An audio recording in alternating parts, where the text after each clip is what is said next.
Ok. Bon, je suis Isaac et dans un moment je vais parler en anglais parce que ça vaut mieux, je crois. Il y a 20 ans, j'ai été étudiante pour un trimestre le ESCP ici à Paris, et comme ça j'ai appris un petit peu de français. Mais bon, l'accent c'est mauvais, donc ça vaut mieux, je crois, je parle en anglais.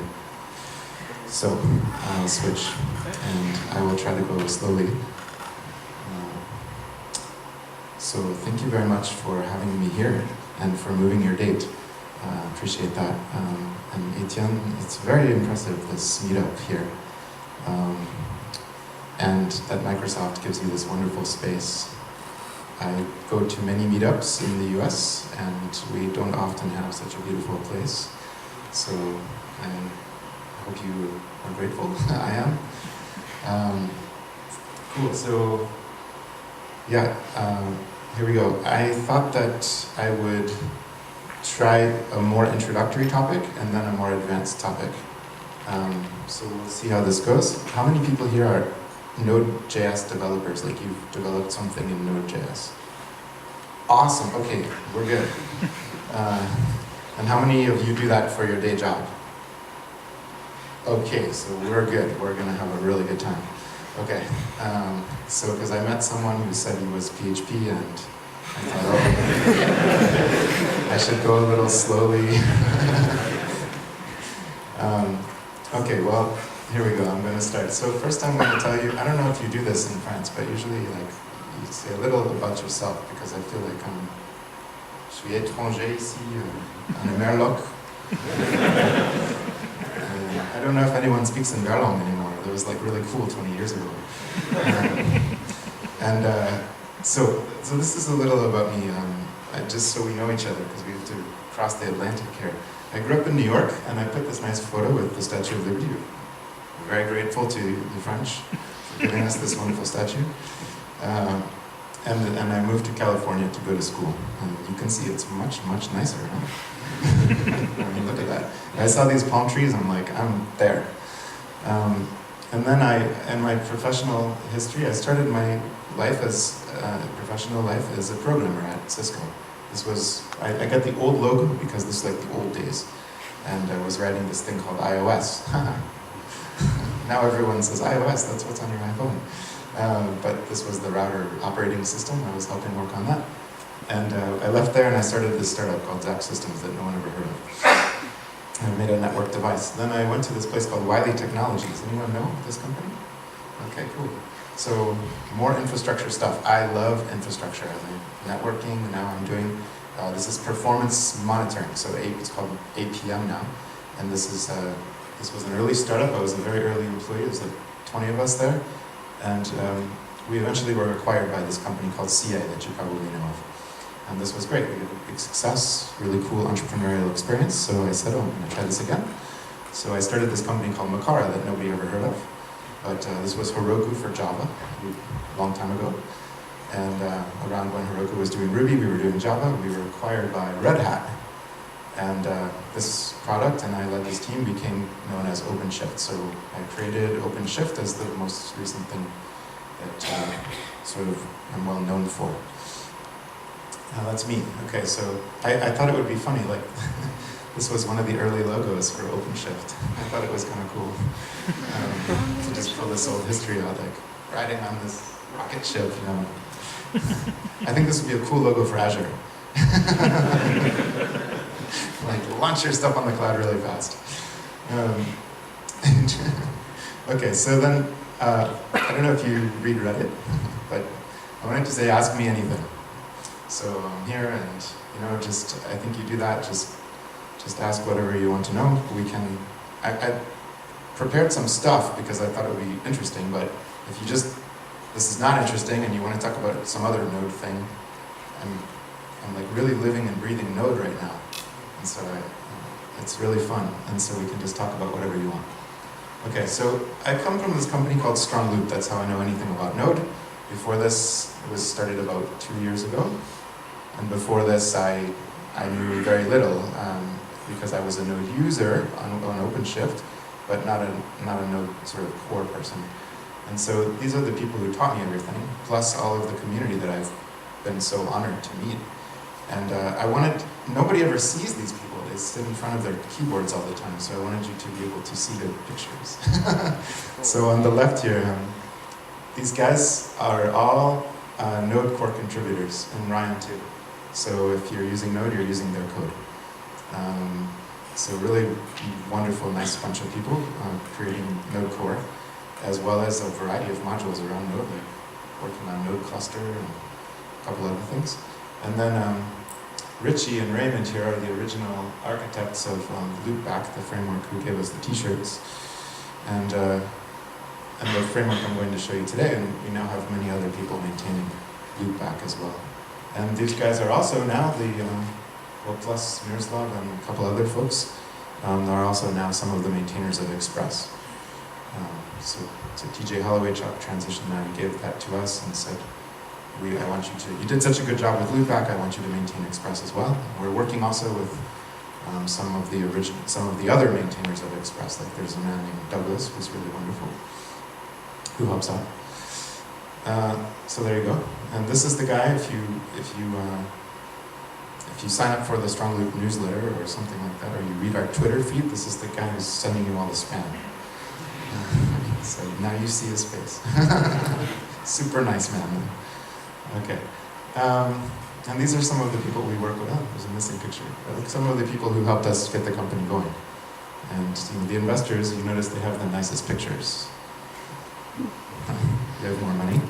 But the other guys, they're very early Node users, and one of the guys that found the technical founder of WebLogic, really cool gentleman. So this was like, before Node there was like, Java was new, right? And in those days, so now Paul comes to our office and he says, yes, we had that problem in Java too. I remember when we had to fix that. And, we say, well, it's the mature thing. He said, well, it wasn't always the mature thing. And so it's nice to think about Node as, one day it could be like as mature as Java is today. And he remembers those times when, hey, the database driver in Java didn't even work right. Because, as you know, sometimes you complain about that in Node too, right? Okay. So what does StrongLoop do in the community? This is some of the things we do. So we employ 5 of the top 10 contributors to core, as well as several other people who contribute to core. And we drive a lot of the core roadmap, but mostly we listen to you. So tell me what you want fixed. And we also maintain Express and LoopBack. And we also do all this other stuff too. This is like HTTP proxy, if you've ever used that. It was originally created by Nojitsu, and we help maintain a little bit of that.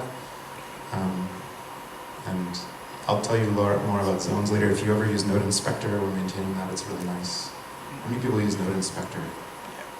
Yeah, it's a debugger.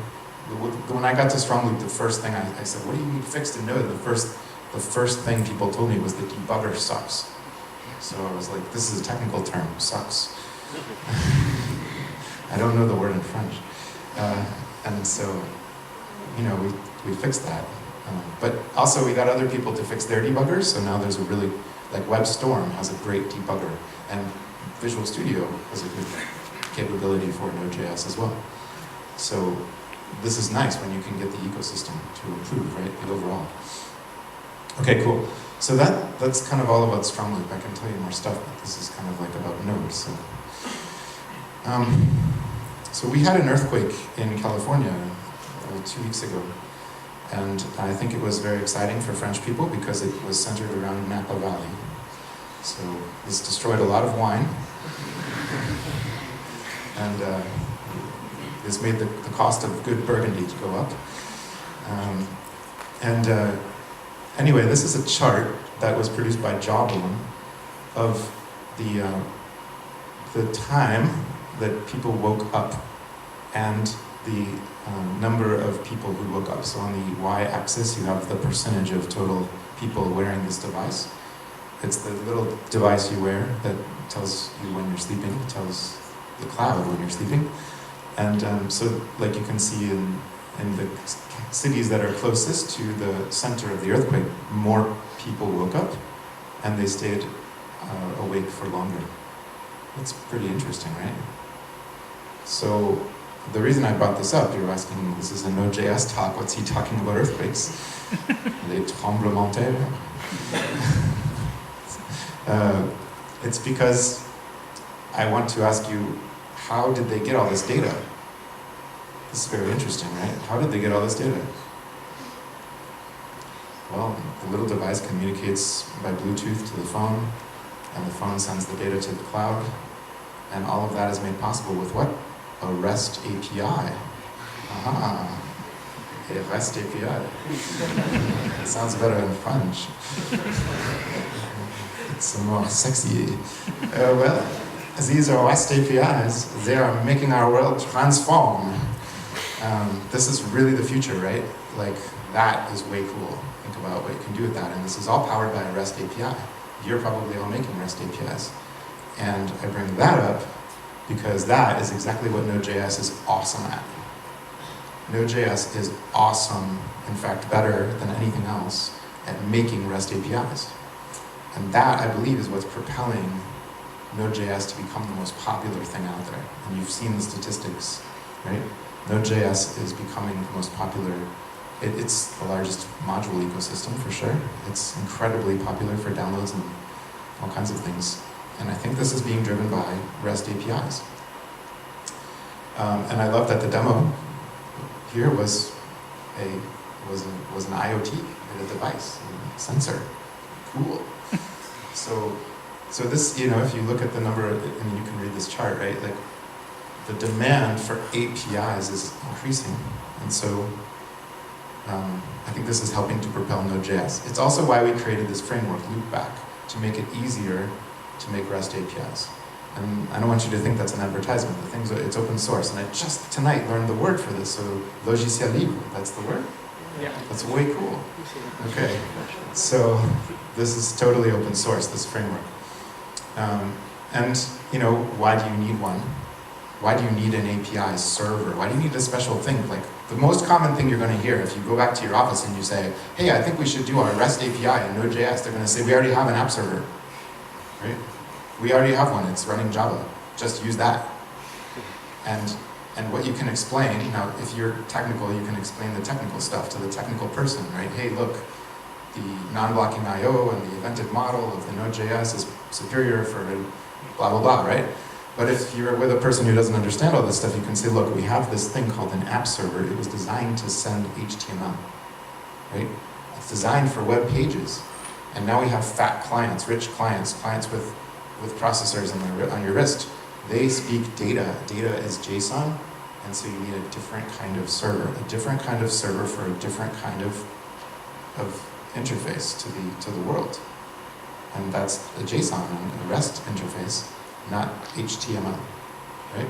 I know this is obviously way oversimplified, right? Of course you can do this, but it's a good explanation that works for people that aren't as technical. If you're technical, then you just tell them, okay, look, it scales better, right? It's faster. I have data to back that up, so okay, and then there's a generational change, right? Like, there's the next new thing, and this is, of course, JavaScript. Okay. So, I'm going to put these slides online, so I'm giving you stuff you can use with your friends to convince them, hey, why is Node.js okay? Because that's all of our issue, right? It's like, we all have to, I'm a convert, but here's the diagrams from Microsoft, from IBM. I can't believe I'm from IBM, you're showing the performance. This is LinkedIn statistics right here. This is PayPal statistics. This is LinkedIn statistics here. So that's good. And by the way, there's all these big companies using it. It's okay, right? It's not a toy. People say, oh, c'est un jeu. No, c'est sérieux. This is Node. It's being used by Citibank, right? It's being used by Apple. It's real. It's in production. It's high volume. You can trust it.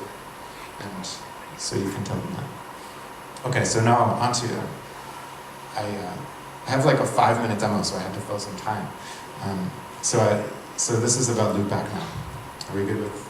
So this is about LoopBack. So LoopBack is a framework. It's designed specifically to help you make REST APIs. Now, Express, of course, can make REST APIs very easily, but LoopBack has extra things that are making it nicer and easier for you. So some of these things are like it has mobile SDKs. So once you make an API using LoopBack, you get a native version of the API in Android or iOS. This is very convenient, and it's nice. You also get an Angular version of the API. So as an Angular, you get like an Angular class model, a model class, that it corresponds to the server-side class. That's very nice, right? And then you get a bunch of stuff like pre-built for you. So if you want like a user API, there's already one there. You don't have to build it yourself. If you wanted to integrate with Passport, we already did that. If you want to have offline sync for your data, we already did that too. If you want to have like a file upload REST API, we already built one.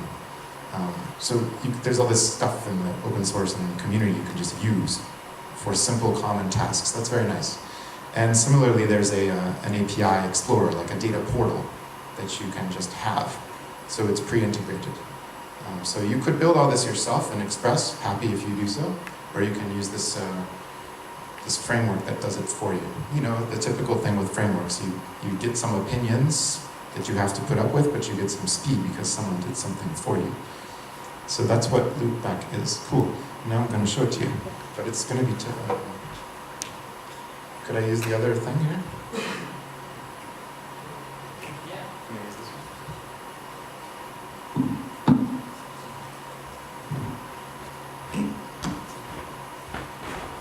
How about now? Okay. Because this way I can type while I'm talking.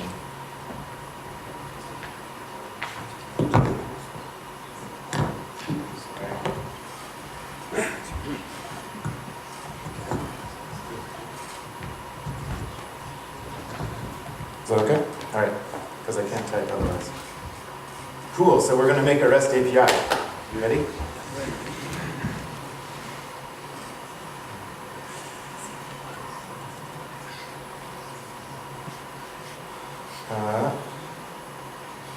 Wow, my window is tiny. I need to get a big window. Oh.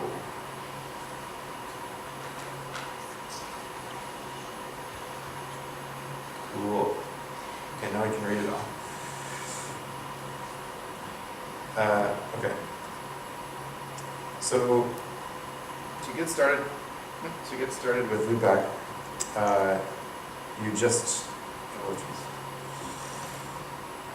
this is like demo avec décollage horaire. So that's super intéressant.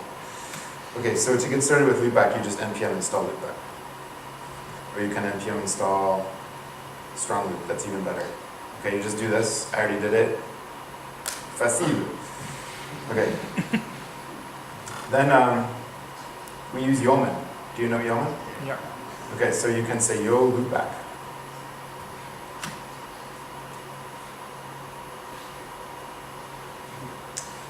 And it says where do you want to put it, and we're going to call it, we put it in Gay Paris. And what's the name of your application? This is a cool API.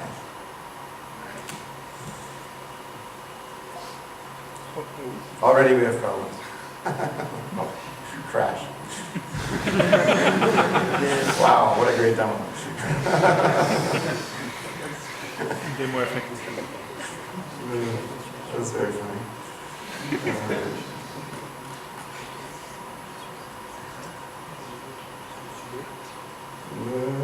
I think it's because I think it's a permissions problem.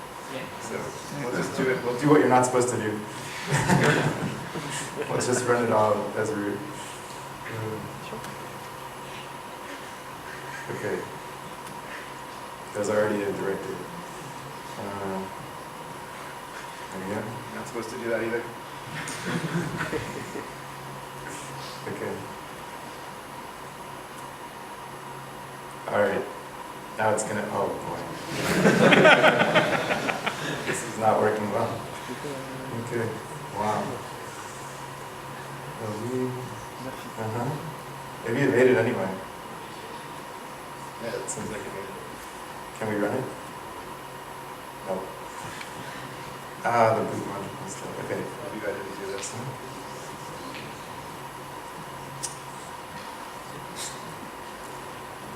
I'll skip this if it doesn't work right away. We can do it a different way. It's possible that there's something out of date.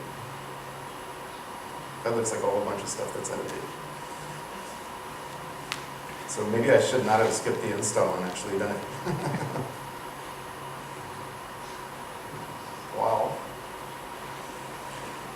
What can I talk about while this is playing out? I think I can tell you some of this stuff.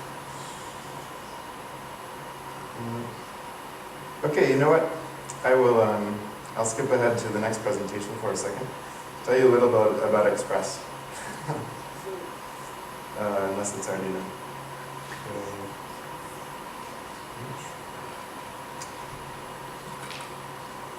Let's try that.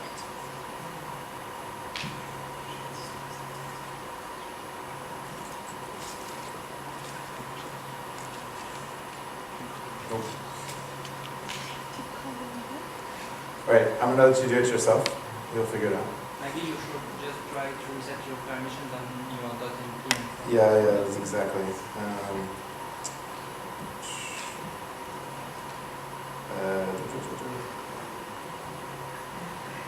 Right?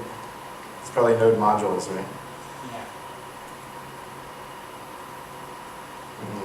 Where is node modules these days? These are local node modules. Oh, I have to do it this way.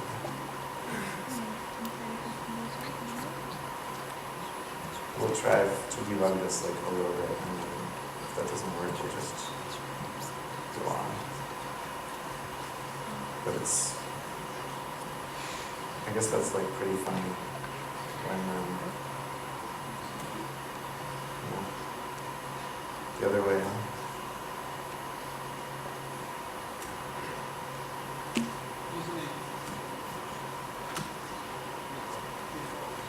Yeah, that's what happens when you're on stage. You forget everything.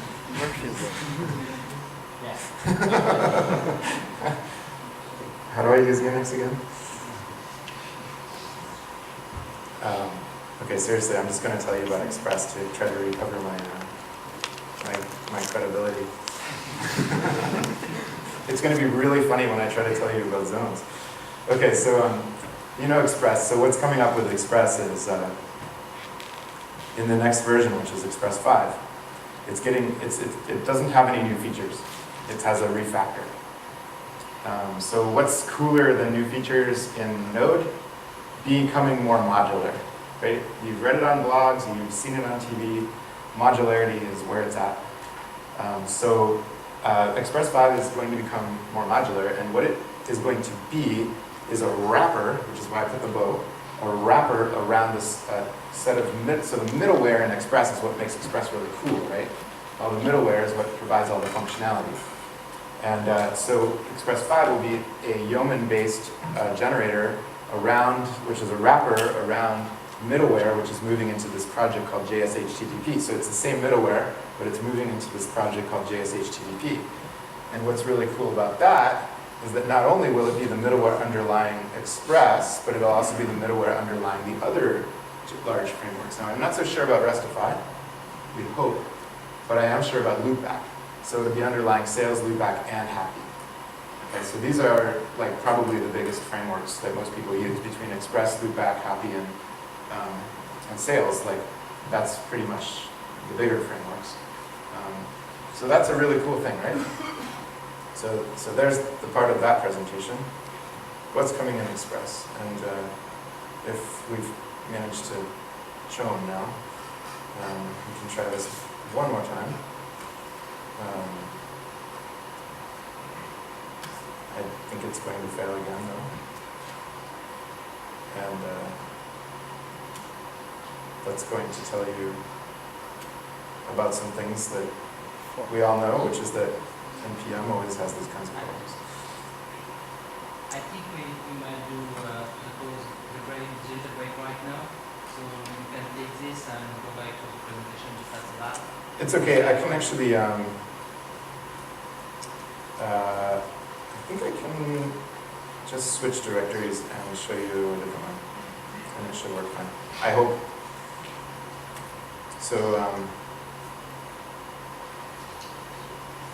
So this is kind of what happens when you're done with that, is that you get this bunch of files. I mean, that's what Yeoman does, right? It just creates a bunch of files for you. So now you have a bunch of files. And one of them is called models. So if you go in the models directory,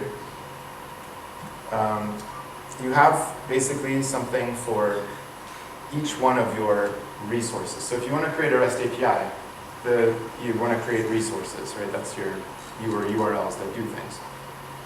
And so for each one of those, you have a JSON file. And we can just look at this JSON file. So it's just a definition of what an object is, right?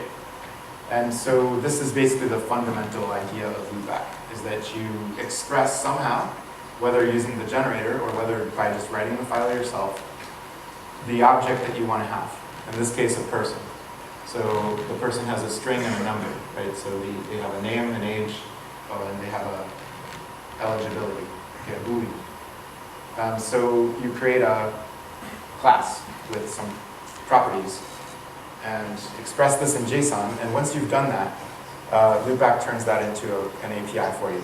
That's the whole idea. So if we run this, I'm going to use I feel terrible because I just met Alexander, the wonderful author of PM2, but I don't have PM2 installed, so I'm going to use the StrongLoop process manager, which does the same thing but is far inferior to PM2. But if you want to use it, you can. It's called SLC. So I'm going to use that to run this application. But you could just you could do that too. So then we have this running. Okay,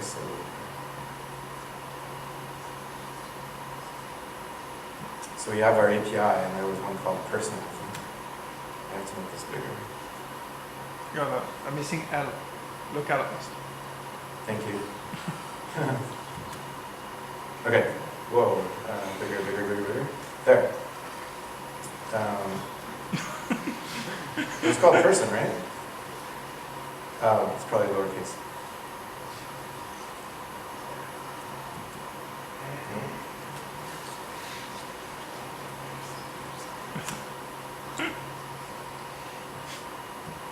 Maybe that didn't work either. Wow. It's going to be the day that demos never work. Sorry. Nope. Let's try. Nope.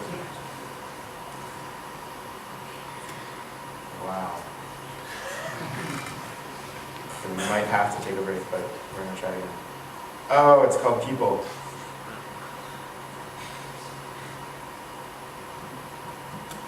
Aha, the empty set. I'm getting somewhere now. Okay. No. Wait. Okay, I think there's no people. Okay, so one thing that's really cool. So you saw that we have an API, it's called people. It returns nothing because there aren't any. And we have one called user. No, users. It's really hard to remember, right? This is one of the problems when you're creating an API is you can't remember what you did. So we have this thing called an explorer. It's built in. So what's nice is now, if you notice what we did, we created this JSON file. It described what we wanted as our API to be. And then LoopBack did the rest for you. So it created this explorer. And you can open up and see all the methods available on the API, as well as all the properties, if there are any properties. So here we have, I hit find one, and it's showing me that there aren't any. So that's why we couldn't get one before. So then I can create one using this interface. So we'll create one called me, and I'll be like 100 years old, 110 years old, even better. And I'll have ID 10, and I'm not eligible because I failed the demo.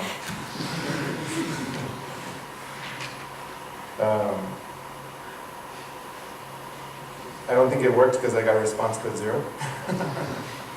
So I think something's broken with my app. But we'll try again. So localhost 3000 API people ID 10. Oh, crash. Yeah, okay, so we're gonna have to come back to this. But I have an idea.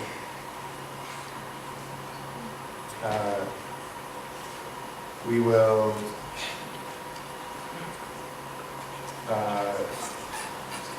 we'll switch a little bit topics, and we'll come back. And then what we'll do is we'll come back to this after the break, so that way it's not too boring. Okay. Just a little bit on here. So what's coming up in Node? That's very embarrassing. That my demo didn't work. Okay, so what's coming up in Node? Node, the next thing that's coming up in Node is very obviously Node version 12. Aren't you excited? It's only been 18 months or something. It's been a really long time, and for that we apologize. There's a thing about the release process of Node, which is that it's not quite clear exactly how releases get done. Joanne just decides whenever they feel like doing them. They do have criteria, but this criteria is only known to the project lead, who at the moment is TJ Fontaine. And so TJ will release Node 12 when he thinks it's ready. And as contributors, we make contributions. The majority, well, at least by certain metrics, the majority of contributions, but we wait for TJ to release it. So one thing I can review for you quickly, and I'm going to give you URLs for this, is what's in Node v12. Whoa. Okay, that worked. So there's a web page for that.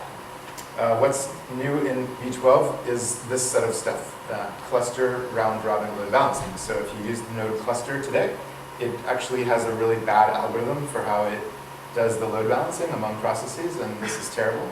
So it's going to switch to round-robin. And a bunch of performance optimizations you can read about here, like not garbage collecting as much, and TLS, well, TLS is actually a big deal. TLS gets a lot faster in v12.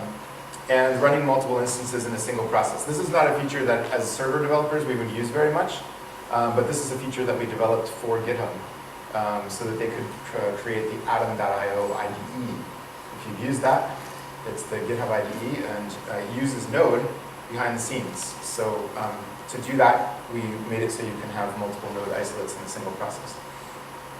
And exec-sync, a very useful API, right? So imagine you want to actually call something at the system, but you want to do it synchronously instead of asynchronously.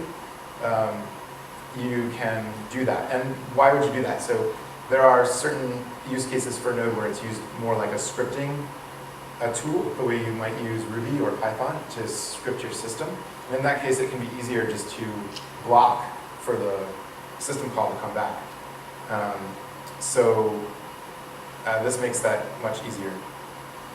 And then there's things like being able to debug an app when it's running in clustered mode using Node Inspector, and some other performance stuff.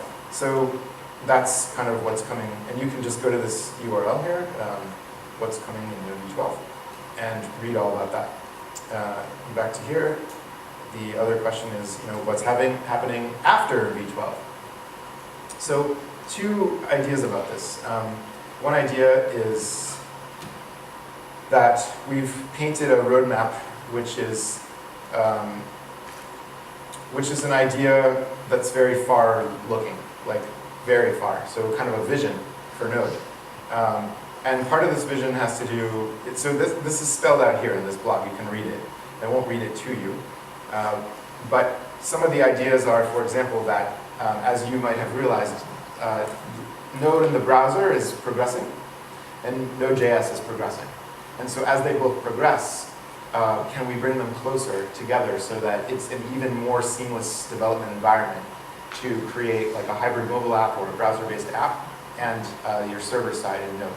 And we believe that we can, so that the elements of the language as well as the APIs that are above the language spec are more and more similar, and that gives you a more seamless environment.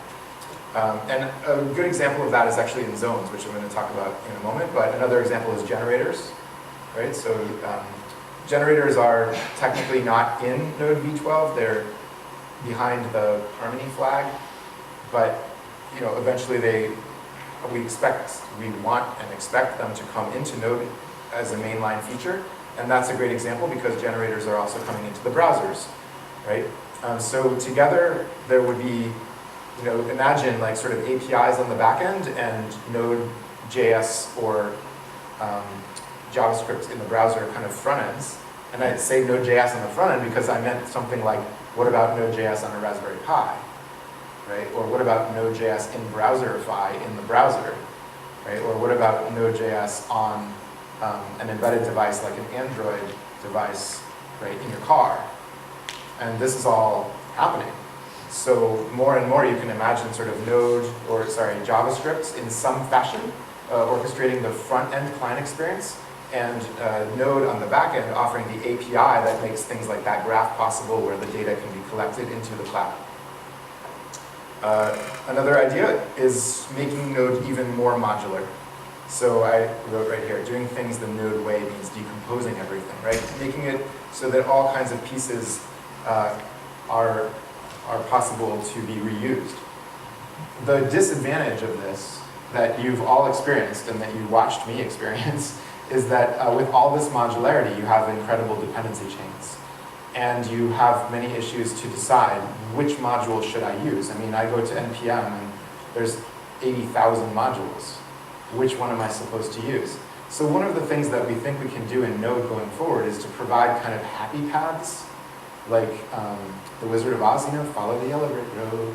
Like if you want to be successful, kind of go this way. So you can go off into the poppy field and do whatever you want, but if you just want to get this one thing done, follow the yellow brick road. So give people kind of paths to success that are a set of modules, or like we put here. You can buy this Lego kit and you get all the pieces, but then you get the instructions that tell you how to make the, oh my god, I'm so spacing on the name of that ship. What is this ship called? Millennium? The Millennium Falcon, thank you. Oh my god. You can't forget your Star Wars ships. Anyway, if you want to make the Millennium Falcon, right, like you have the kit with all the right parts and the instructions. So imagine Node in that way, right? It has like the pieces you can use to do anything you want, but it has this kit that lets you kind of get where you want if you're doing something that's relatively predefined, like making a REST API backed by a database. I mean, that's a really common use case, right? REST API, Postgres database. That should be very easy. You shouldn't have to research NPM to figure out how to do that. Instrumentation. So one of the biggest things that needs to improve in Node is its observability, right? So tons and tons of work is going on right now, and I'm going to talk about that in a moment. And then being able to orchestrate Node across multiple servers and processes. Something that today you have to largely do yourself. You can use PM2 to help you a little bit on a single server, but StrongLoop has some tools that help with this, but this is something that really can evolve, right? So that it can be far easier to orchestrate. I mean, by the time you run 20 servers, each with 20 processes on it, you've got an orchestration problem. And you can use something like Chef or Ansible, but then you're writing that all yourself. It should be easy, right? If you go over into .NET, Azure, or Java, no one writes that stuff anymore, right? You just deploy the ear file and you say how many servers and it does it. And then the cluster thing gets wired up and the persistence cache gets, right? So think about Node becoming like that, where it's just easy.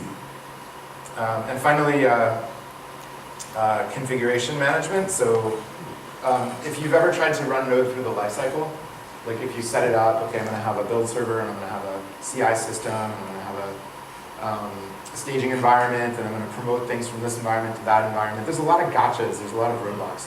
So being able to make that much, much easier is, I think, important in Node. And finally, connectivity, right? So better drivers, better. So, for example, I had lunch 2 weeks ago with the man who works at Oracle, who maintains the driver for Node for Oracle. right? And we had all kinds of things to say to each other, good and bad. He said, could you make Node better this way? We said, could you make the driver better this way? And so over time, these things evolve, and the connectivity is going to get better and better, right? The Raspberry Pi stuff is good, but it can be a lot better. The backends are good, but they could be a lot better. The Microsoft SQL Server driver, for example, is something we've done a bunch of work with recently. So I think over time, we'll get better and better connectivity. And then ES6 means ECMAScript. So the next version of ECMAScript has certain additional features in it that largely are not available in Node today. You may or may not agree with these features. You might not like them. You don't have to use them, but there are people that are really excited about these features. So these, I believe, will be coming to Node. As we upgrade Node, it will eventually start to have the features from ES6. Most importantly, generators, but also the changes, for example, to the module system that are in ES6. So, you're like, great, that's cool. I can't take advantage of any of this stuff today. So why are you telling me about this? And that's, I think, why I'm going to stop talking about that right now. So a few more things that are more immediate, that are more immediate about where Node is going. They're up there. So flow control. This list on the bottom is, I go around and I talk to all these people using Node. They're like, oh, you're from StrongLoop, let me tell you about Node. So I have a really good reflection of what people complain about. And what they complain about is this stuff. So flow control, callback hell, right? We know it sucks. It's beautiful in that certain way for people who like the style of programming. But for many folks, they find it irritating. So to bridge the gap between the beauty of the CPS kind of style that we're used to and the kind of more normal, or the style that people are used to when they're coming from Ruby or .NET or Java. And I think we will bridge the way. We won't totally transform this, right? We'll just kind of incrementally make it. And things like async.js are already helping with that. And there are a variety of other libraries that do this. So try-catch, and you probably all use different libraries for doing this, as well as promises, right? Promises is another thing that can help you with that. So I believe that the answer there is some combination of promises, generators, and zones. So that will be sort of we'll never change, Node to be not JavaScript. It has to stay in the invented style that it is, but we can bridge this with generators, promises, and zones. And the combination is actually very powerful. Gives you really readable, maintainable code with far better error reporting, which is the next point up here, is error reporting. Right, so that's another problem people complain about, and then ops integration and the rest. So I guess I'll talk about the others because I'm saving things I want to demo. So the ops integration, it's just about integrating with things that are prevalent in people's companies. They're like, well, we already use Maven, right? We already use Artifactory. How many people use Artifactory? Wow, 0. Okay, never mind. Artifactory has Node support now. Nobody cares. And so creating an ecosystem of supporting tools that work better with Node. And then having reference deployments. So the thing about reference deployments is you're all aware that that Walmart is using Node, and you're all aware that PayPal is using Node. But there are also very large banks using Node in production at scale that you don't know about. And it would be very helpful to convince your friends and your managers if you could tell these stories. Hey, it's not just Walmart and PayPal and LinkedIn. There's actually all these other companies that are in Europe, for example. It'd be nice to have a nice big story in Europe. And these do exist, it's just that they are not being told right now for reasons of confidentiality or competitive advantage or whatever. So as the ecosystem matures and more we're able to tell these stories, this will help Node. And I think it's important. It's a certain non-technical element of Node that also needs to happen. Right, so I will leave you with this chart. And then we can take a break here. This is a bake-off that was performed at a very large company. That's one of our customers. And they wanted to process a lot of API calls and like a terrific volume of API calls. And so they did a comparison of 4 of the leading Java API frameworks, who will not be named, but some ones you've heard of that are popular, and one based on Node.js. Specifically LoopBack, but I don't think it would have mattered. It could have been anything. And the 2 data points there, the orange one is Node, and the blue one is the next best alternative, which was the leading contender of the non-Node frameworks. And you can see on the left side, that's the best case capacity. So what they mean by best case is that's when the back end is very fast. So you have this message processor, this API processor, and it has a back end. So lots and lots of traffic on the front end. If the back end is able to respond to all requests, then on the Node one you get about 2,400 transactions per second on a single server. So it's a single physical server. And the next best alternative did pretty well as well, like 2,000-ish transactions per second on a single server. But when the back end was degraded and it had a 50 millisecond delay in responding, 50 milliseconds, not too bad, right? I mean, not terribly long. A database call could easily take 50 milliseconds. Then you see the performance of the non-evented framework dramatically degrade. And you see the performance of the Node.js-based framework stay constant pretty much. And so this was very compelling. As hard, benchmark technical kind of reason to use Node. And this kind of data, I mean, I can't put names, labels, or anything on this, right? Because this came from a proprietary place. But this kind of data, if it could get out there, would be very helpful. So if any of you have any of this kind of data, and you're able to release it, please do. And of course, if the data is the opposite way, don't release it. But I was very excited about this, and I think it bodes well for the future of Node. So I think we're going to take a break.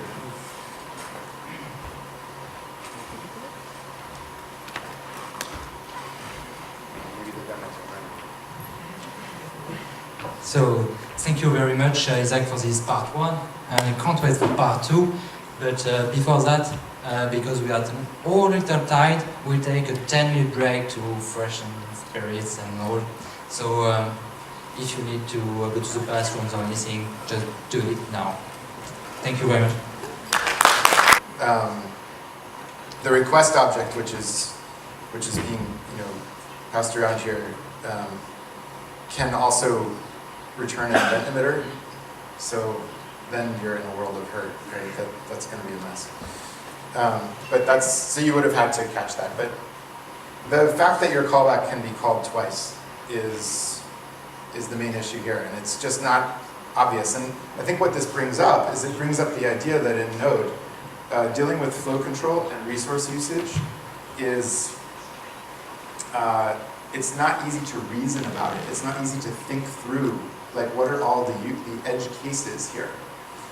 And so that is one of the main reasons that people have errors and crashes and memory leaks, right? It's very easy to not realize this might get called twice. Your program runs fine for a while, and then all of a sudden it has a crash, and you're thinking, what's gone wrong here?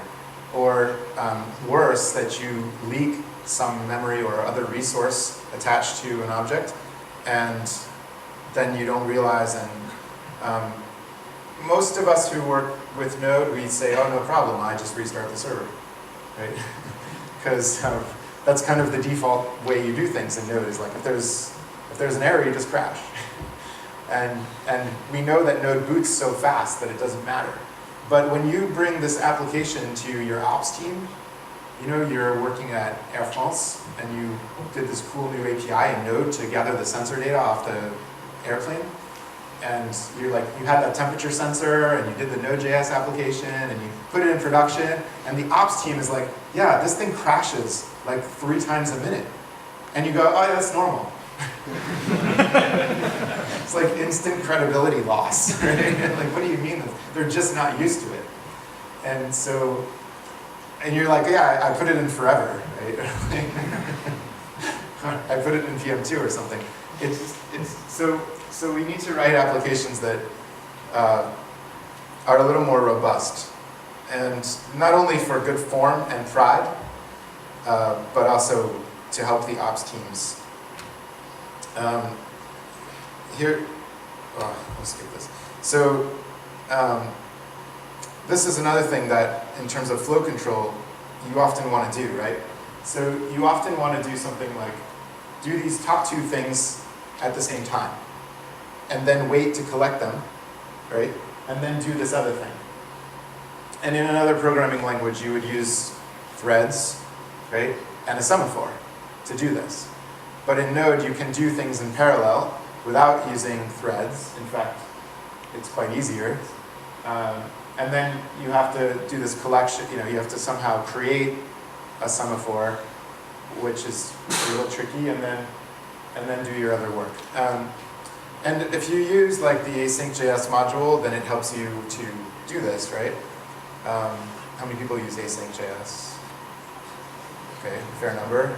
Anything else that you use to do this kind of flow control stuff? There are many libraries.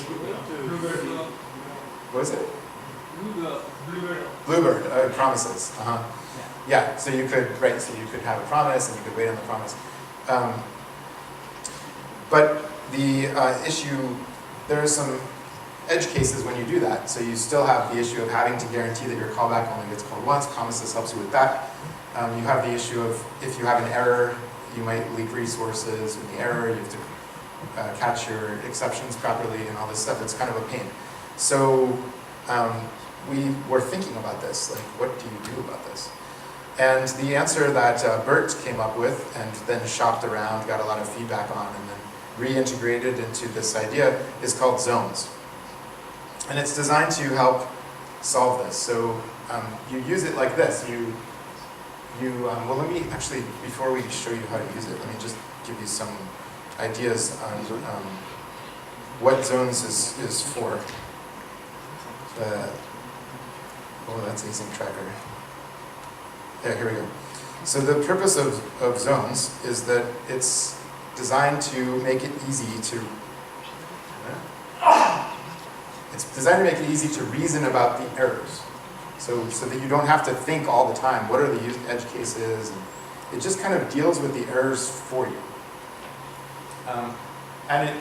By doing so, it also has a convenience that it cleans up all of so when there's an error, it cleans up all of the resources that were used by that code path.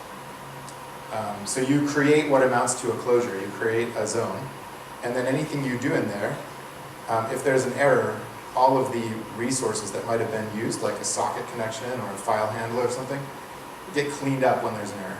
So you don't have to be thinking like, what did I use, and do I have to check its status and make sure it got cleaned up? So that's really nice. Because of this, you don't have to crash when there's an error. So one of the reasons that it's recommended that you crash when there's an error is that that way the operating system cleans up all the resources that might be left in weird states, right? That's why. But if the zone is doing that for you, then you don't have to crash, right? Which is terrific, because then your server stays up and you don't have that thing where the ops team is wondering, why is this thing crashed 3 times a minute?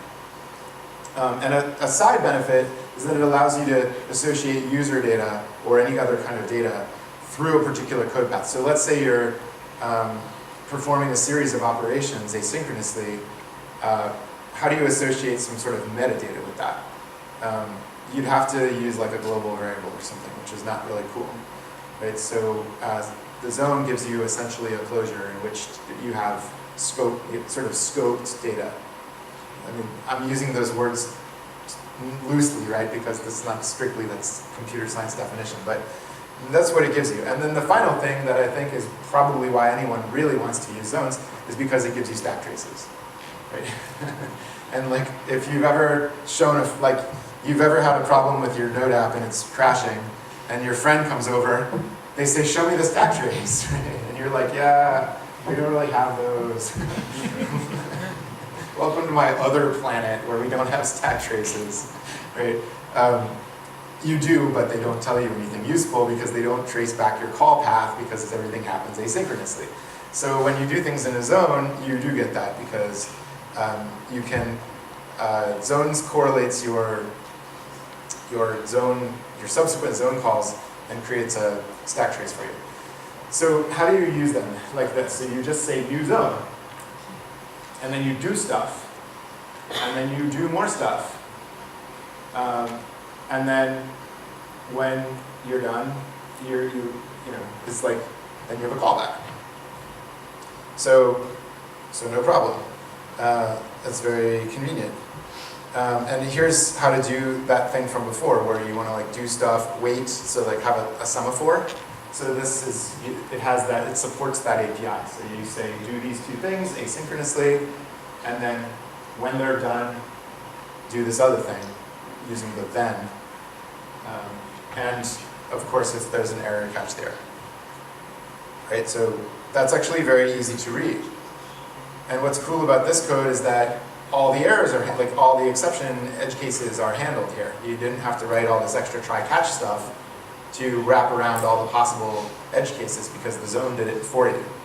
So it's very clean, it's very readable code, which was very important to Bert, who designed this on behalf of the community. And I should point out that this is currently implemented and works, but it's a living thing, just like Node, so if you find a way that it can be improved, please contribute that. Or come yell at somebody, like, you're totally wrong, that's not how it should work.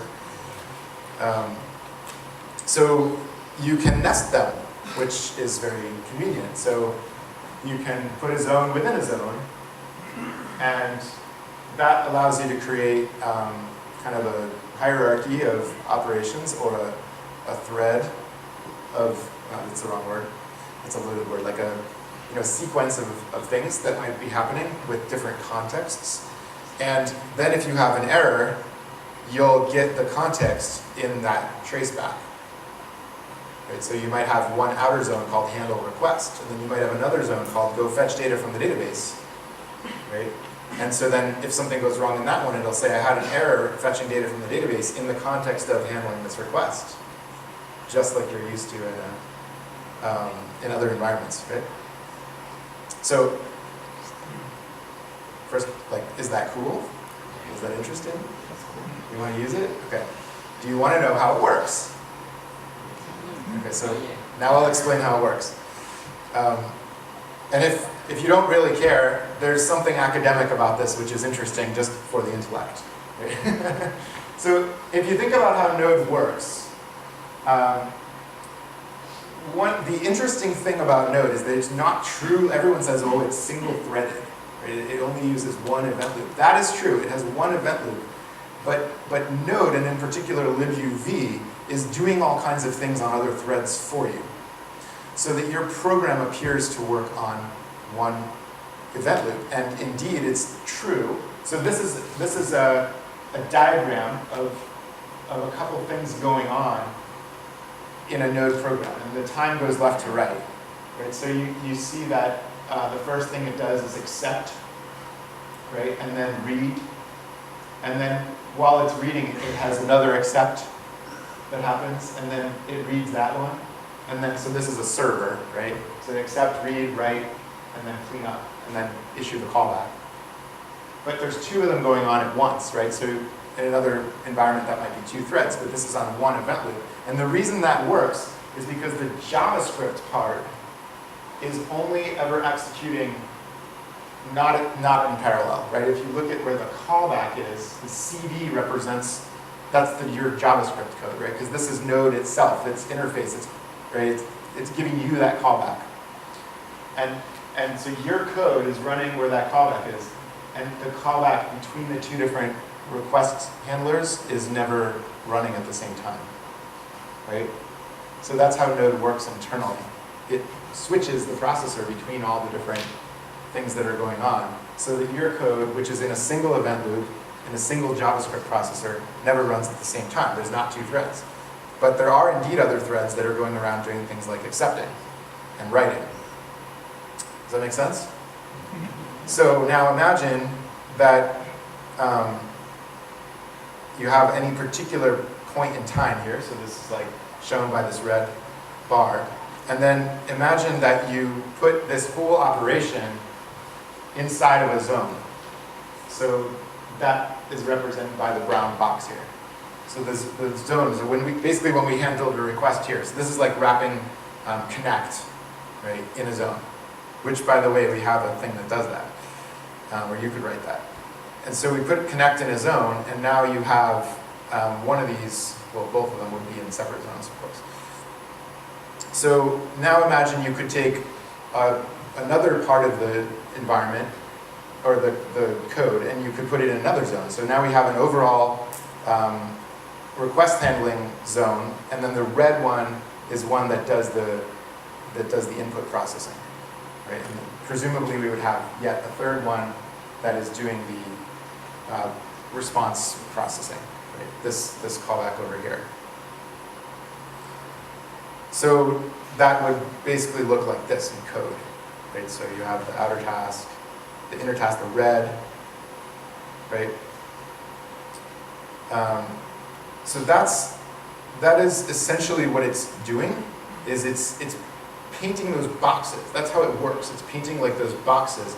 But if you notice how it's doing it, is it's doing it by being in the libuv and Node and V8 kind of substrate that's a little bit underneath your code, right? And so it's wrapping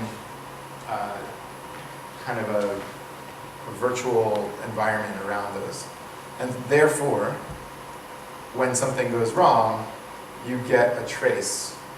So see this code here, it does something, and if there's a problem, if it takes too long, it says it's taking too long, otherwise it gives you the error. So then it's the time, the set timeout expired, right? It gave you the error, and then it told you where it was. Inside the inner task I was in, the timer wrap, and inside the outer task. And so you have this idea of like, oh, where was my code when something went wrong? Right? Which is kind of what we wanted, right? So you're getting a view like on the z-axis through that picture of unwinding things when something goes wrong. So here's, I guess, just an example to leave you with of how this could look. And in particular, this is not worth explaining. This uses a generator, right? So, but the point being that, yeah, exactly. This is like the mind twist. So the point being that. I have a question about it. Basically, what I saw about zone is basically variables generator, aren't they? It's basically a generator that outputs you some traces. Yes, basically, yeah. Conceptually, that's right. I understood it right. Okay. Yeah, and so the thing is that you can actually use it in conjunction with a generator, which is what's going on here, Yeah, okay. right? And this looks a little hard to understand, so you have to think about how generators works and how zones work. But once you get used to this, the cool thing is that it's easy to reason about. It's expressive. Like it lets you code in a way that's quite readable, and it handles all your errors and gives you nice stack traces. So as a preview of the kind of, now I don't know if this particular idea is going to be the one that makes it as the most popular in the ecosystem or whatever, but this is an example of sort of a future feature, but it's available today. So if you want to actually use this, it's on GitHub. But a handy shortcut is you can just go strongloop.com/zone, and then it'll tell you all about it. So it tells you like a little bit about how it works, and then it has the links to like the node module on NPM or the zone library. And one thing people ask about this is, well, what's the performance overhead? You know, Promises was really terrible until LoopBack came along. So we've recently reworked this. There's now a number of people working on zones, and we've recently reworked it so that it has between 2 and 20% overhead.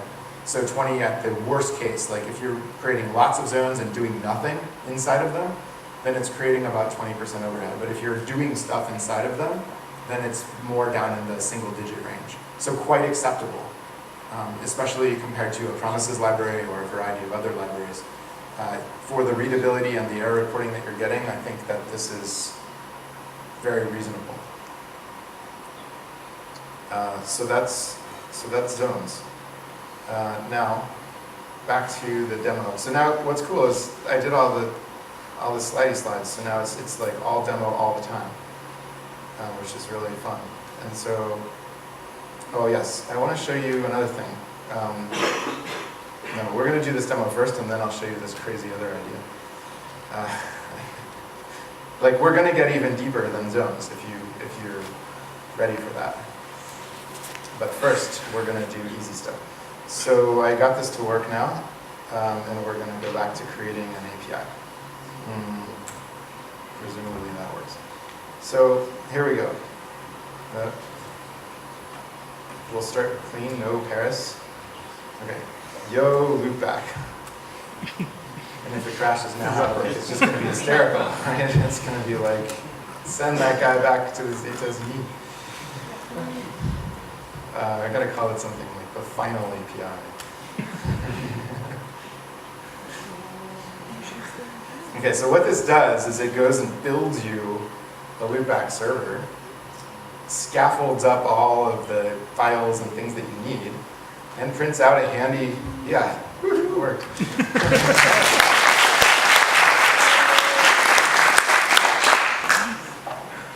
So the issue was my npm config was all messed up. Not that that's ever happened to you. So if your npm config is working, then this will work for you. So it prints out a helpful message.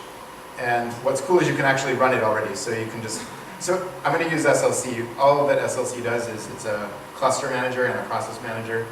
And it also inserts a monitoring agent and does a bunch of other stuff that's nice for you. So I encourage you to, sorry, that's because I'm not in the right directory. So I encourage you to check out SLC. It's open source, and it's handy. It just has a bunch of convenience utilities in it. So cool, web server listening on 3000.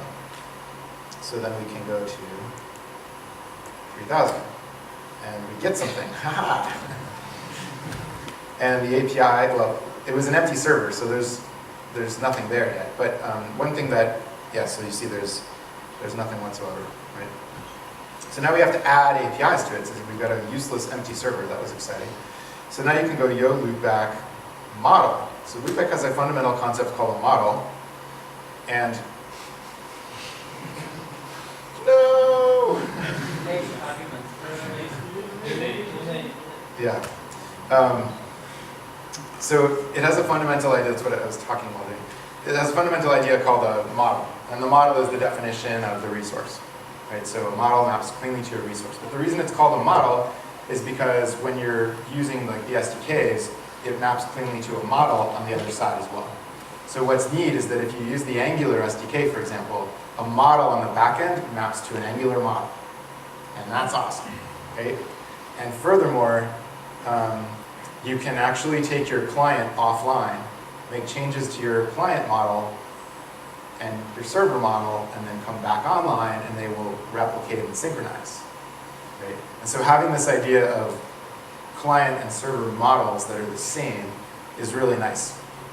And it makes sense from a terminology perspective. So we're going to make widgets. What would you say, like a truc? Is that the right way to spell it? So we're going to make a truc. I've never made a twig before. So do you want a REST API for this model? Yes. The reason it asks that is because you can compose models together. So you might have an internal model that represents your widget, and then you're going to make 3 different kinds of widgets and put them together to make a twig. Right? Wow, that's getting abstract. So we better use something real. So let's say our twig is actually a new kind of like an Uber-like car service, right? So like a taxi service. So it can have a new property called the driver, right? And the driver will be a string, and it's going to be required, and it'll have something like a car type, like a vehicle, and that'll be a string, and then it'll be like available, and that'll be a boolean. This is fun, right? So I'm actually like defining my data model right here. And then I'll have something like the age, like this is what age in service, or like longevity. Wow, good job throwing in hard words, Issac. And that's going to be a number. Okay, so we created this model. So now, when we start it, we are going to go over here and go access that API. So what did I call it again? It's wait. Nope. What did I mess up now? I might have permission problems again, so let me actually do what you're not supposed to do and run it as root. So I have a feeling maybe it's not, well, that's not helpful. Well, this gives me an opportunity to, you saw that before anyway. You know, you have an Explorer, you have a REST API, it's got methods and properties on it. So now, what's cool is we're going to go really nuts here. And I'm going to show you something that doesn't exist yet. So this is unreleased Visual Design Studio for creating these models.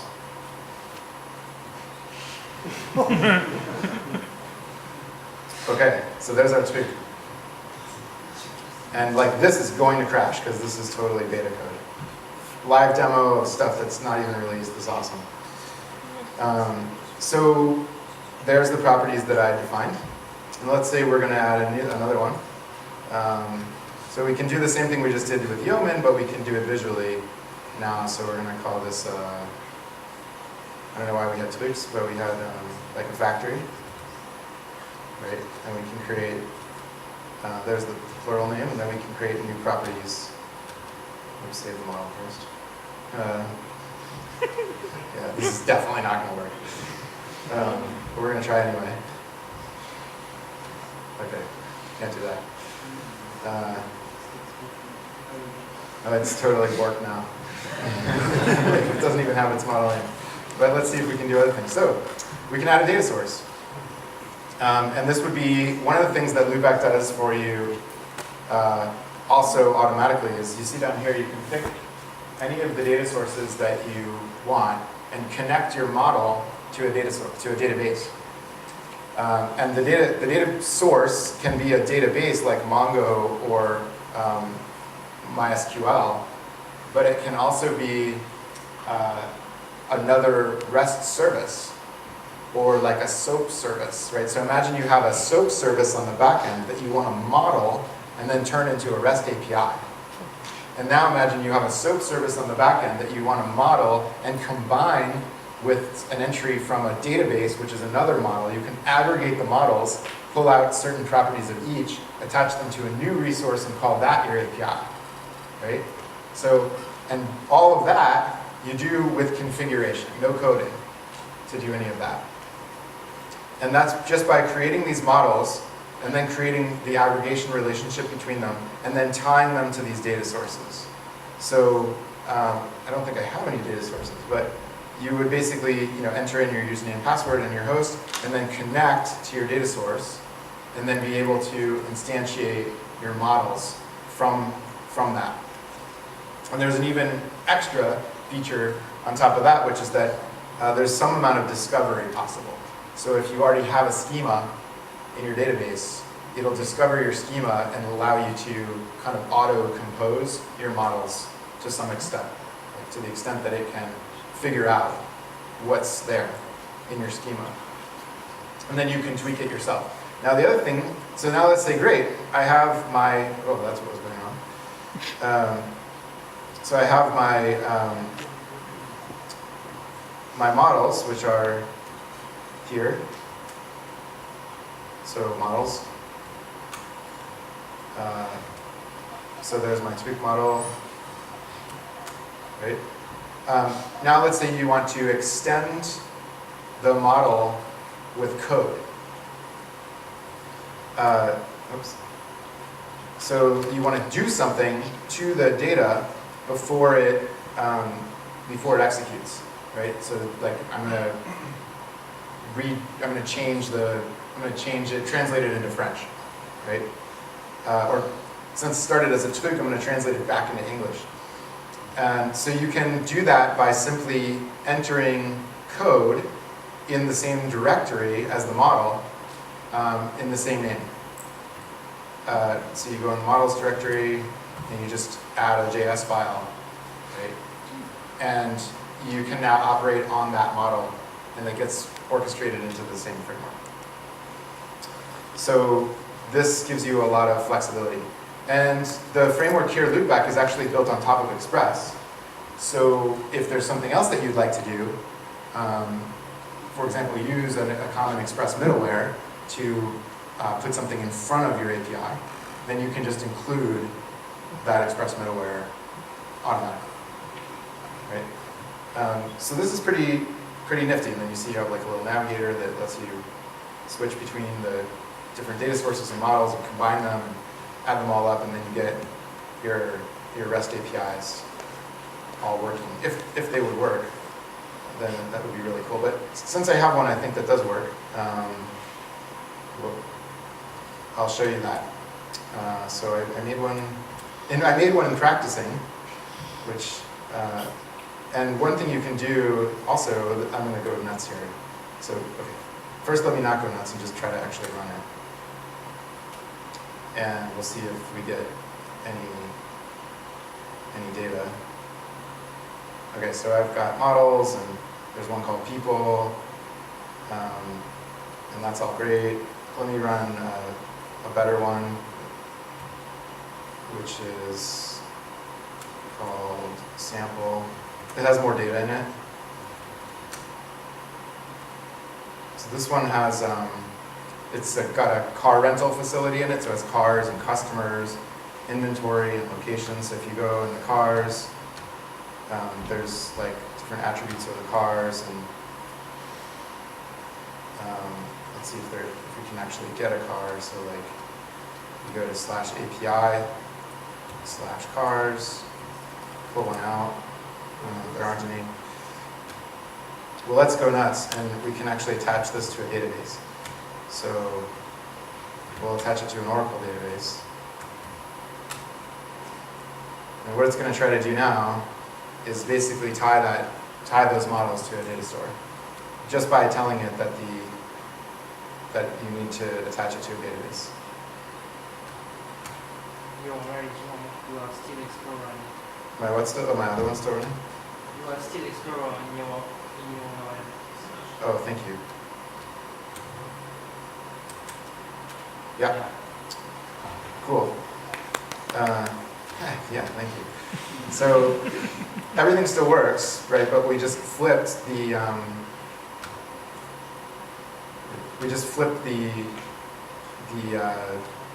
data stores to be pointing at a database, right? Instead of at a local in-memory storage. And so there's that ID1. It's a Nissan Titan.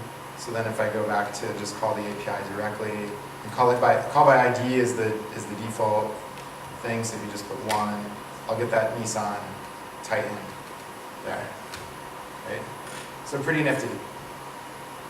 So that is how you can, well, if you have a working NPM, that's how you can make REST APIs in a matter of minutes. Awesome. All right. Okay, so going on. The last thing I was going to tell you about, so what's coming next in LoopBack is a bunch of stuff like, probably the most interesting thing that's coming next is Swagger 2.0 support. So how many people are familiar with Swagger? You've got to check out Swagger. So Swagger is a if you noticed, I had that JSON file that described my resources and defined my API. So Swagger is a standard about how to define APIs. So this is another great thing to go to your manager or your friends and say, hey, you know, Node is going to future-proof me and you.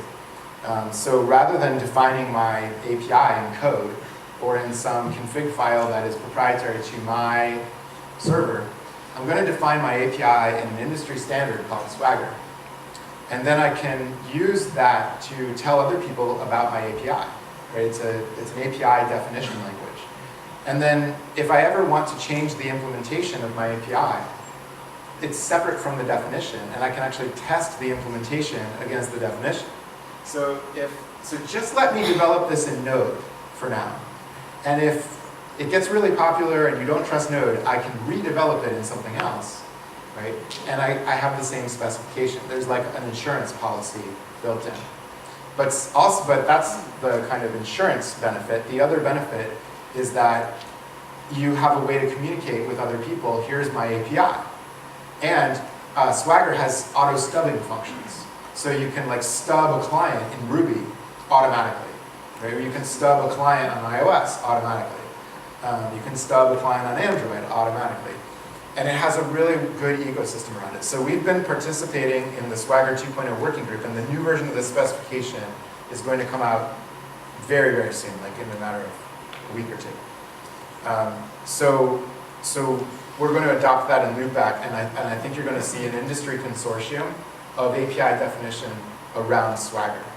And that's super cool. So for the final idea here,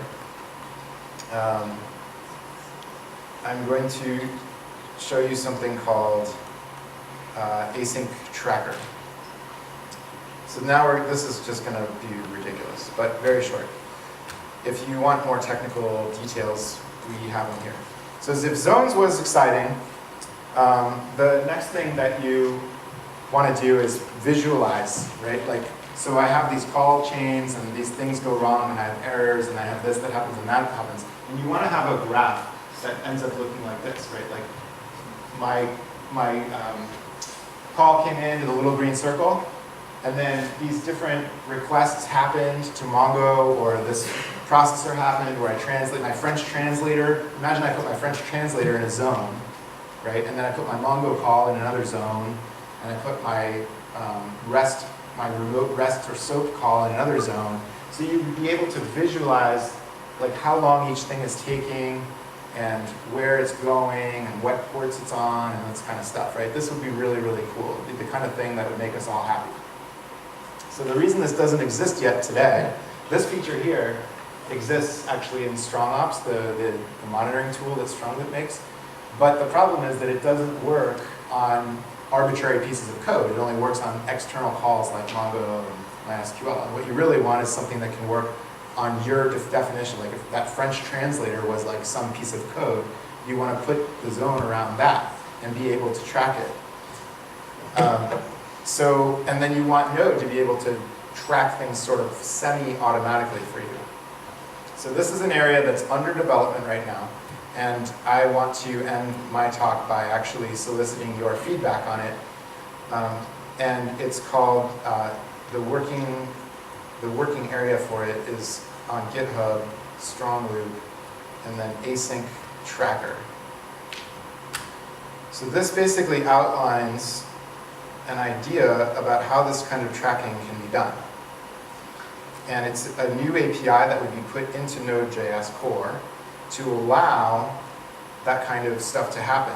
And this is not described, as you can see, at the feature level. This is described to people who want to actually implement something that uses it.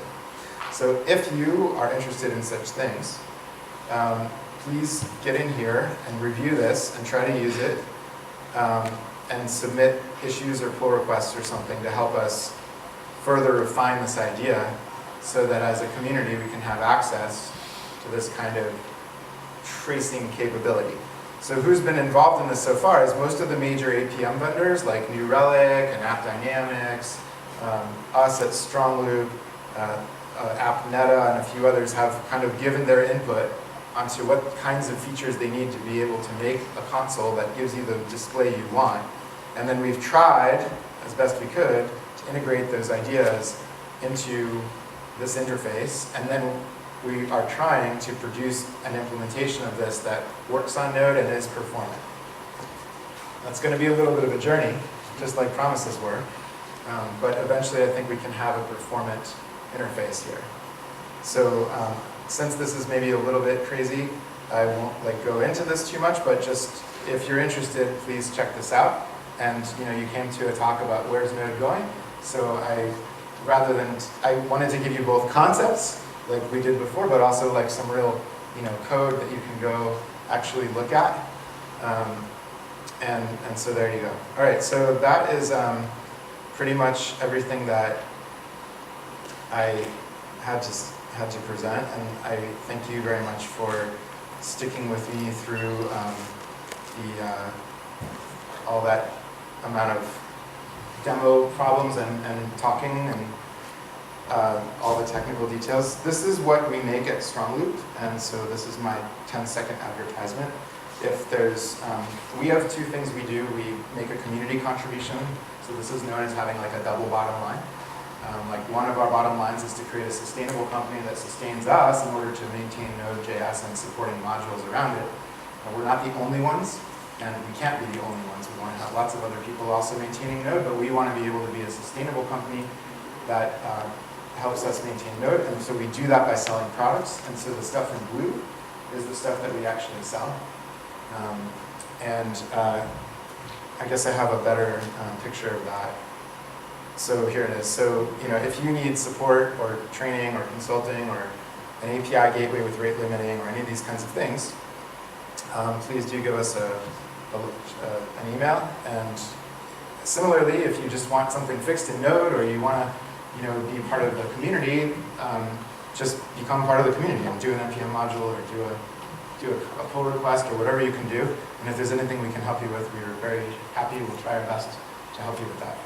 I don't know if we have too much time for questions, right? A little bit? A little bit, yes. What? A little bit, yes. A little bit. So here's my deal.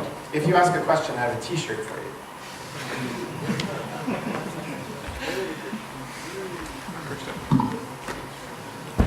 But you have to be size large or extra large. My question is about Express. It's a two-part question. The first one is, will it be as breaking changes in the 5 version than it was while switching from 3 to 4? And if yes, when 5 will be out? So no, the plan currently, and you can go see this on GitHub, is not to make any API changes in Express 5, but only to refactor. It's a community project. We are helpers, but not the only maintainers. So it may evolve, but as of the moment, the idea is not to change the API. That was easy, all right, t-shirt for you. So please come see Jamie over here with a cool StrongLoop sweatshirt on afterward and grab your t-shirt. And if you really want one and you're a size large or extra large and you didn't ask a question, please come see Jamie anyway. So it's just a little question about Express 2. On mid-August, on mid-August there was a big drama with Douglas and everything when we switched from the repository of Vision Media to StrongLoop. Is it fixed? Is it still like going upside down with Douglas? Because like it seems like a big drama boy. Yeah, and we love drama in Node. It's a community full of drama. Yes, it is fixed. It was short-lived. It wasn't the big problem. We found a way that we can all work happily together. There was some small administrative problems that created it, and there was some small legal problems because Douglas actually works at a company and they weren't comfortable with certain things. So he was able to work through that, and we were able to work through that. And you'll see on the repo that Douglas is making contributions. We're making contributions, and we found a way that long-term we can all work happily together, which has to do with this JS HTTP project. So I think everybody's going to be cool. There's a really positive upside to all of it, which is, as I mentioned, that the middleware for all the frameworks is slowly uniting, which I think benefits everybody because it means that that middleware will be even more highly maintained and have a lot more eyeballs on it. So I think, although we had a little bit of Twitter excitement there, on the ground we were talking to each other the whole time, and we were very gentle. And one of the people that was very opinionated on Twitter was a gentleman named Roman, and he and I met each other at Beer.js. You should have Beer.js in Paris, by the way. We do. Oh, cool, okay. So we met each other at Beer.js in San Francisco, and we had a nice beer and we talked about things, and it was fine. So it's all good now. Yeah. Hi. Just talk loud. The lights are. Okay, so my question is, when you acquire Express, did you consider you could eventually build your products, your StrongLoop products, on the top of Express, like StrongLoop? Would you consider? Yeah, so actually, the way that transition happened, it wasn't really an acquisition. So we already had built LoopBack on top of Express, and we were already maintaining a variety of other modules. And so TJ, when he wanted to spend less time working in Node, he decided that he would like for us to help maintain Express going forward. So that's how that transition happened. So it was based on the fact that we were already maintaining another framework that was very popular, and that we had a lot of working experience with Express. That said, we always wanted to work with the existing maintainers, and we tried to talk to them ahead of time, but a little bit of the details of the transition were not so smooth with some technical things on GitHub, so it created a little bit of that issue that you saw, but that all got fixed very quickly. Hello?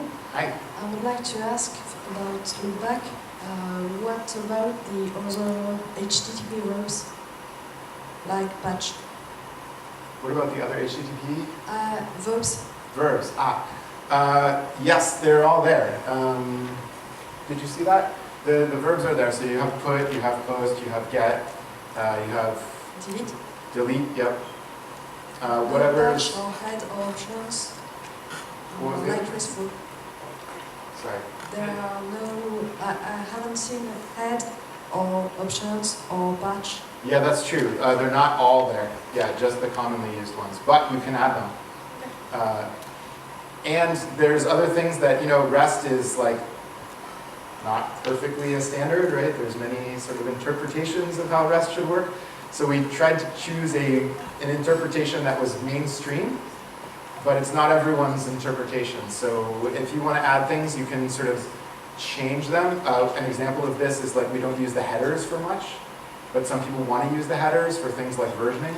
So that's possible, and that's why you can extend the model or the framework overall using either an Express plugin or a model plugin to do that. I hope that made sense.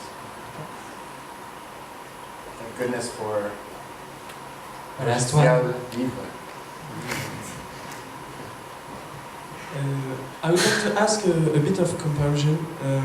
Could you compare LoopBack with Sales? What are the main differences to your point of view? And maybe also, a bit difficult question, the mobile backend as a service that you are doing in StrongLoop, and as your mobile services, if you know, because we are quite close. Sure. So So LoopBack and Sales are actually quite similar at their core. They both make it very easy to create a REST API. And they have a slightly different approach internally, but I don't think that really matters too much. The main difference that you would find is in the tooling around them. So LoopBack has these nice generators. It has this GUI that you barely saw. It has mobile SDKs for iOS and Android. It has a variety of connectors, so for Microsoft SQL Server and ATG Commerce Server and Oracle Server and Postgres and all these things. And it has, as you pointed out, a set of mobile services that are pre-built into it. And so it's a little bit fuller as a framework. I think you might disagree, but I think they're both relatively opinionated. Like, they both try to not be too opinionated, but they have to have some opinions, and they do both have some opinions. So I think that's the main difference. And by the way, the Sales guy is also very active. It's a really good community, so if you like that better for some reason, I encourage you to use it. On the mobile services that are built in, there's a complete set of mobile services built into LoopBack. It's all open source. So things like push, geo, file, user, pagination, the kinds of stuff that you might get off of a hosted mobile service, like Mbaz, like parse, are there for you, already built and therefore extendable and configurable, which is neat. So like, let's say you're used to using parse to store your data from a mobile device. With LoopBack, with parse, it's kind of stored in the parse cloud. And if you like that, that's great, because then you don't have to manage it. But let's say you want to use Azure, SQL Azure, to store that data. You could then actually use LoopBack to configure that data storage service directly to SQL Azure, right? So that's the kind of flexibility you get by having your own open source mobile backend as a service. And then you can extend that to whatever else you want to do with that set of services. I mean, mobile backend as a service is a set of REST APIs, but it's a particular set. And push is one of the ones that a lot of people want, but also CRUD and store. And those are all available. So I think I'm going to wrap up. I will just hang out somewhere. And if you want to like chitter chatter more, I know it's been a long night. I'll even speak French to you as best I can. And if you want a t-shirt, and you're a large or an extra large, which is so funny because we're in France. Like in America, everyone's a large or an extra large. Then come over to see Jamie and she'll give you one. And if you're not a large or an extra large, I have a sticker for you. Thank you very much.